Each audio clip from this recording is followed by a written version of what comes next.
তাজমহল যমুনা নদীর তীরে সাদা মার্বেলের তৈরি এক অনন্য স্থাপত্য, পৃথিবীর সপ্তাশ্চর্যের অন্যতম। মুঘল সম্রাট শাহজাহান ১৬৩২ সালে এটি নির্মাণ শুরু করেন, তার অমর প্রেম মমতাজ মহলের স্মৃতিকে চিরজীবী করে রাখতে। ২২ বছর ধরে প্রায় ২০,০০০ কারিগর এই অপূর্ব সৌধ নির্মাণে কাজ করেন। এর কেন্দ্রীয় গম্বুজ, ৪টি সুউচ্চ মিনার এবং নিখুঁত কারুকাজ মোগল স্থাপত্যের শ্রেষ্ঠত্বকে ফুটিয়ে তোলে। তাজমহলের সাদা মার্বেল দিনের আলোর সঙ্গে পাল্টে যায়, ভোরে গোলাপি, দিনে সাদা, আর চাঁদের আলো রূপালী আভা ধারণ করে।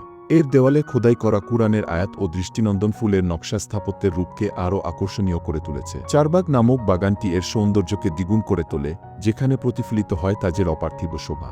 ইউনেস্কো তাজমহলকে বিশ্ব ঐতিহ্যবাহী স্থান হিসেবে স্বীকৃতি দিয়েছে। এটি ভালোবাসার এক চিরন্তন প্রতীক এবং প্রতি বছর লাখো পর্যটক এর মায়াবী সৌন্দর্যে মুগ্ধ হন। তাজমহল শুধু একটি স্থাপনা নয়, এটি প্রেম, শিল্প ও ইতিহাসের জীবন্ত মিশ্রণ। বন্ধুরা, এরকম ভিডিও আরও দেখার জন্য ভিডিওতে একটি লাইক ও কমেন্ট করে চ্যানেলটিকে সাবস্ক্রাইব করে দেও।